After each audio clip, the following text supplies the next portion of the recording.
Good morning to all. जैसे कि हम लोगों ने प्रीवियस वीडियो में पढ़ा कि कौन कौन सा ऑर्डर ऑफ ड्रॉ होता है, कैसे कैसे हम वॉल्स का सीक्वेंस लेते हैं, उसमें कौन कौन से एंटीकोगुलेंट होते हैं।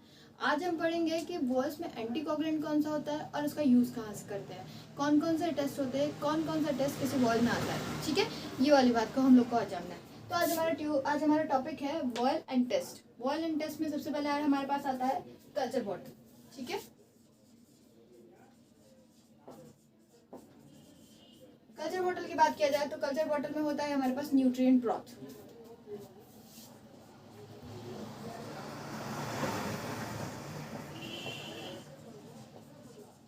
न्यूट्रिएंट ब्रॉथ का यूज़ क्या करते हैं हम लोग? बेसिकली न्यूट्रिएंट ब्रॉथ और ब्लड कल्चर बॉटल का यूज़ हम लोग इसीलिए करते हैं ताकि ब्लड कल्चर एंड सेंसिटिविटी का टेस्ट लगा दिया जाए। और ये किस डिपार्टमेंट में आता है? माइक्रोबायोलॉजी डिपार्टमेंट में आता है।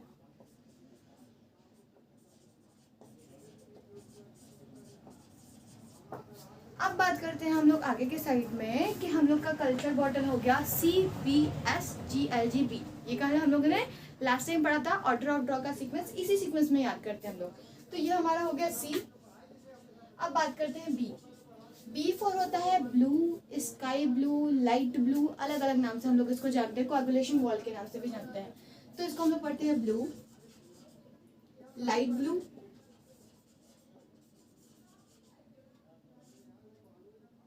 Sky blue.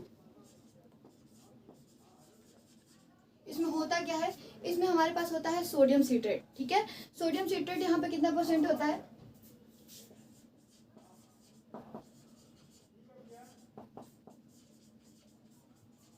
सोडियम सिट्रेट यहाँ पे होता है 3.2%। 3.2% 1:9 का रेशियो रहता है। एक भाग हमारा एंटीकोगुलेंट होता है और 9 भाग हमारा ब्लड होता है।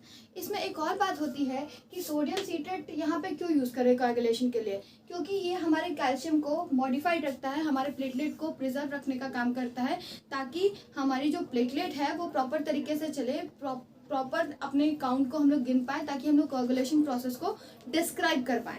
इस वजह से यहाँ पे हम लोग कोएगुलेशन के सारे टेस्ट लगाते हैं। कौन कौन से टेस्ट आते हैं? PTINR आता है, APTT आता है, PTINR, APTT, D डाइमर, और जितने भी फैक्टर रिलेटिंग टेस्ट होते हैं। फैक्टर के कौन से टेस्ट? फैक्टर 9, फैक्टर 10, फैक्टर 11 और फैक्टर 12 और फैक्टर 8 मोस्ट इंपॉर्टेंट, जिसको वॉन वेलबर्ट भी कहते हैं। ठीक है, अब इसके बाद क्या होता है कि हम आगे बढ़ते हैं CBS। S फॉर होता है हमारे पास SST। एक और बात कि ये जो पूरा कोएगुलेशन का जो हमारा टेस्ट आ रहा है, ये किस टॉपिक में आता है? ये हमारा हेमेटोलॉजी डिपार्टमेंट में आता है।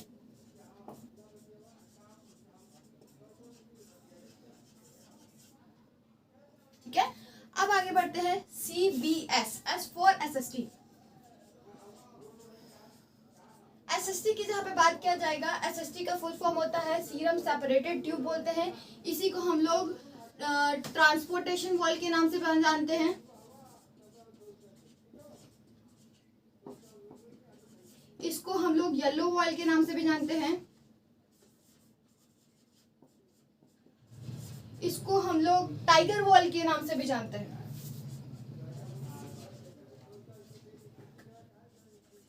इसमें होता क्या है? इसमें हम लोग जनरली क्लॉट एक्टिवेटर हमारे पास एडहेसिव के रूप में होता है। ये हमारे ब्लड को जल्दी से जल्दी क्लॉट करने में मदद करता है, ताकि हमारा ब्लड जल्दी से जल्दी क्लॉट हो और हम उसमें से सीरम सेपरेट करके टेस्ट कर पाए। जितने भी हमारे बायोकेमिस्ट्री से रिलेटेड टेस्ट होते हैं, as like LFT, KFT, lipid profile, iron profile, ये सारे के सारे टेस्ट बेसिकली इसी में किए जाते हैं। एंटीजन, एंटीबॉडी, सीरोलॉजी, ये सारे टेस्ट हमारे पास SST वॉल्स में आते हैं। तो SST वॉल में हमारे पास होता है क्लॉट एक्टिवेटर।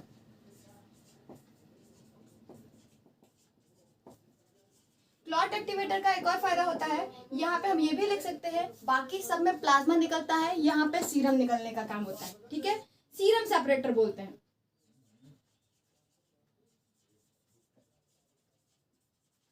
सीरम सेपरेटर के अलावा इसके पास सिलिका जेल होता है। तो सेपरेटर क्या होता है?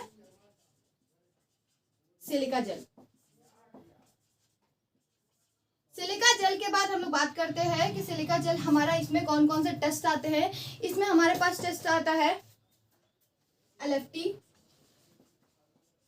KFT,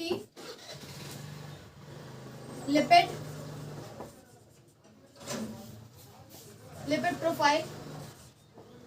हमारे जितने भी स्पेशल टेस्ट होते हैं, कौन कौन से स्पेशल टेस्ट होता है हमारे पास स्पेशल टेस्ट होता है CK, जिसको हम लोग क्रिएटिनिन काइनेज के नाम से जानते हैं, कार्डियक मार्कर के नाम से जानते हैं।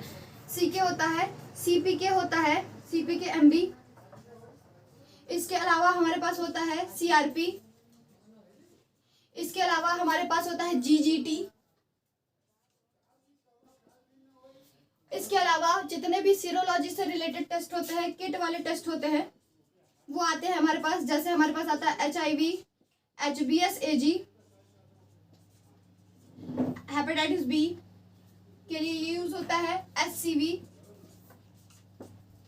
और इसके अलावा हमारे पास और भी कई टेस्ट होते हैं, जैसे टाइफिडॉट,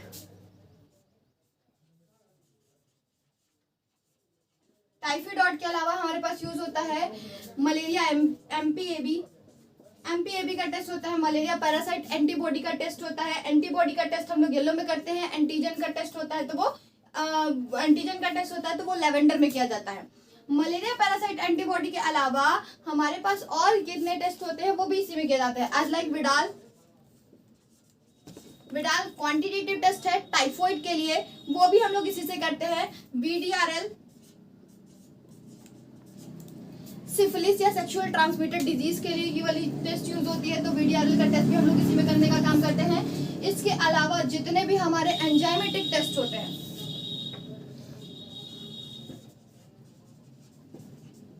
enzymatic test such as amylase, lipase, ETC। जितने भी हार्मोन से रिलेटेड हमारे टेस्ट हो गए, कौन कौन से हार्मोन से रिलेटेड टेस्ट होंगे? हार्मोनल टेस्ट,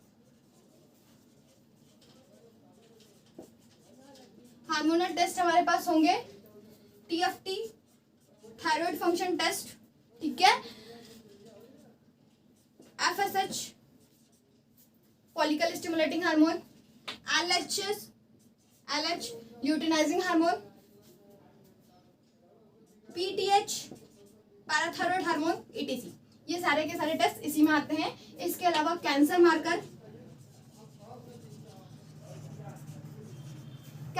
के अलावा ट्यूमर मार्कर भी हमारे इसी में आते हैं।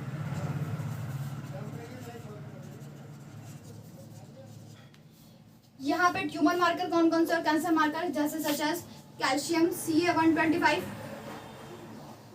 CA-1.19, कैल्शियम, सीरम कैल्शियम, ये भी इसी में आता है। तो ये सारे टेस्ट बेसिकली हम लोग येलो में कलेक्ट करते हैं, येलो से करते हैं। तो इसमें डिपार्टमेंट कौन कौन से आते हैं? डिपार्टमेंट आता है बायोकेमिस्ट्री डिपार्टमेंट के बाद एंजाइम एंडोक्राइनोलॉजी,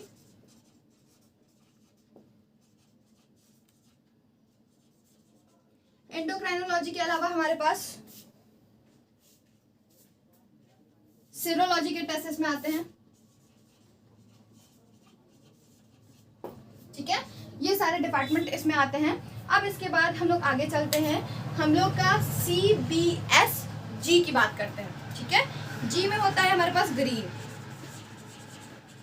ग्रीन में क्या होता है? ग्रीन में हमारे पास एंटीकोगुलेंट होता है हिपैरिन भी दो तरह का हम लोग यूज करते हैं, एक सोडियम हिपैरिन होता है, एक लिथियम हिपैरिन होता है।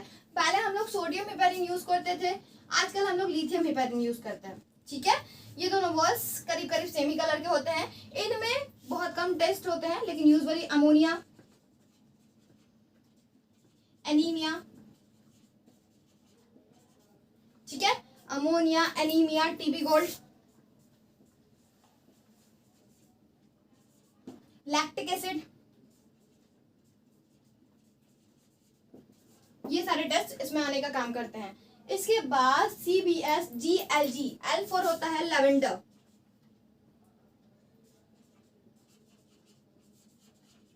लेवेंडर में एंटीकोगुलेंट हमारे पास होता है EDTA का फुल फॉर्म होता है ethylene diamine tetra acetic acid, ठीक है।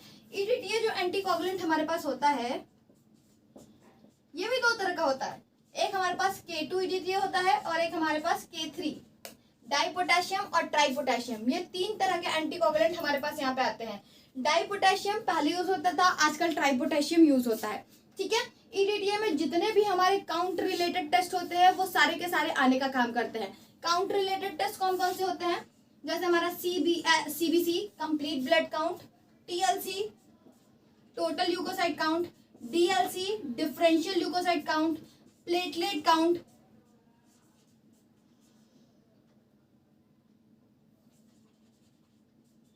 हमारा MCV, MCH, MCSC। इसके अलावा हमारे और भी ढेर सारे काउंट्स आते हैं, वो भी इसमें आते हैं। जैसे एब्सोल्यूट की पूरी सीरीज, जैसे absolute eosinophil count, absolute basophil count, absolute monocyte count, absolute neutrophil count, absolute lymphocyte count. ये सारे टेस्ट भी इसी में आने का काम करते हैं। इसके अलावा मलेरिया पैरासाइट एंटीजन AG का टेस्ट भी हम लोग लैवेंडर वॉल में करते हैं। इसके अलावा एक बहुत इंपॉर्टेंट टेस्ट होता है HbA1c, जो 3 महीने का शुगर बताने का काम करता है, 3 महीने के शुगर की रेंज बताने का काम करता है। वो भी टेस्ट हमारा इसी में आता है। ठीक है, इसके बाद CBS GLG, जी के बारे में बात करेंगे। G फॉर होता है हमारा ग्रे। ग्रे में होता है हमारे पास सोडियम फ्लोराइड। ठीक है, सोडियम फ्लोराइड एक एंटी ग्लाइकोलाइटिक एजेंट है। एंटी ग्लाइकोलाइटिक मतलब एंटी मतलब होता है विपरीत, ग्लाइको मतलब होता है ग्लूकोज, लाइटिक मतलब होता है टूटना। ये ग्लूकोज को टूटने से रोकता है।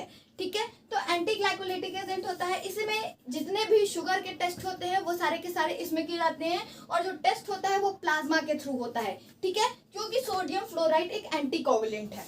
यूज होता है इसमें सोडियम फ्लोराइड।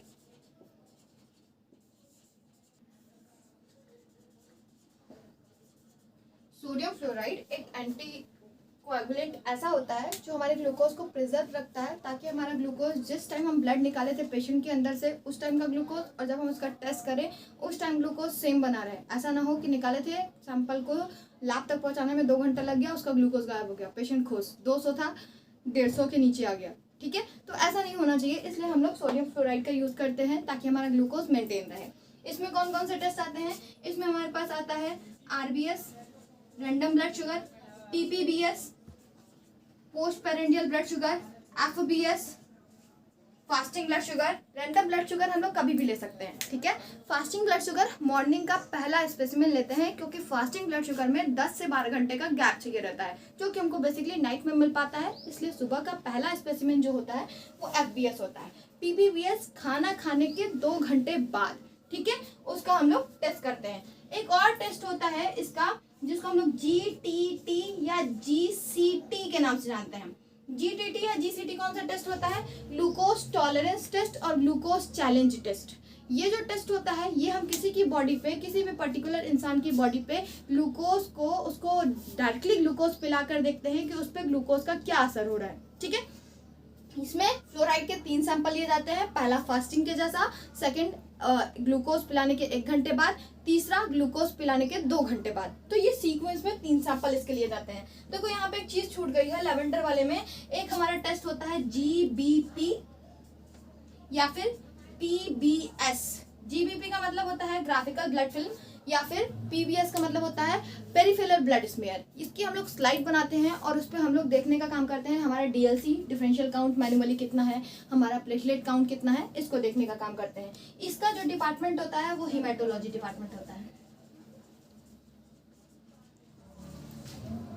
ठीक है, और ये जो हमारा PBS, RBS, FBS, GTT, GCT आया है, ये हमारा बायोकेमिस्ट्री डिपार्टमेंट होता है। ठीक, अब इसके बाद लास्ट ट्यूब आता है CBS GLGB।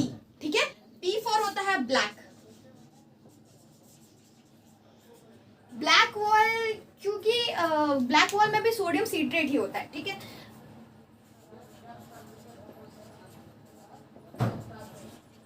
सोडियम सिट्रेट यहाँ पे थोड़ा सा डिफरेंट परसेंटेज में पाया जाता है, क्योंकि यहाँ पे देखो 3.2% होता है, यहाँ पे हमारा 3.8% होता है। यहाँ पे ब्लड और सोडियम सिट्रेट एंटीकोगुलेंट का जो रेशियो होता है वो रेशियो हमारा 1:4 होता है। अब इसमें सिर्फ एक ही टेस्ट लगाया जाता है जिसको हम लोग कहते हैं ESR, इराइथ्रोसाइट सेडिमेंटेशन रेट, आरबीसी के बैठने की दर, ठीक है, जो मेनली वेंट्रोब या वेस्टर्न ग्रीन के थ्रू की जाती है। इसके अलावा इसके ऑटोमेटिक एनालाइजर्स भी आते हैं, तो उनके थ्रू ही किया जाता है। क्योंकि इसमें सिर्फ एक ही टेस्ट है ब्लैक में, इसलिए जनरली जो लेबोरेटरीज होती हैं वो ब्लैक वॉल यूज करना पसंद नहीं करती। लेकिन NABL के प्रोसीजर के अकॉर्डिंग हमारे यहाँ हर एक ट्यूब का यूज होना चाहिए। कुछ लेबोरेटरीज इसका टेस्ट EDTA में करना पसंद करती हैं, कुछ लेबोरेटरीज इसका टेस्ट ब्लू वॉल्स में करना पसंद करती हैं। ये हर एक प्रोटोकॉल, हर एक लेबोरेटरी का अलग SOP होता है। SOP का मतलब स्टैंडर्ड ऑपरेटिंग प्रोसीजर। हर एक लेबोरेटरी अकॉर्डिंग टू NABL एक अपनी प्रोसीजर बनाती है और उसी प्रोसीजर के अकॉर्डिंग डेली वर्क पे काम होता है, ठीक है। आई होप मेरी राइटिंग इतनी खूबसूरत नहीं है कि आपको इतनी क्लियर समझ में आए, लेकिन इसके नोट्स मैं आपको अलग से अपने फेसबुक पे, अपने इंस्टा पे डाल दूंगी, वहाँ से आप उसको इजीली पढ़ सकते हो। आप क्वेरी पूछ सकते हो, आप कमेंट कर सकते हो, शेयर कर सकते हो, सब्सक्राइब कर सकते हो। आई होप आपको पसंद आया हो। Bye bye.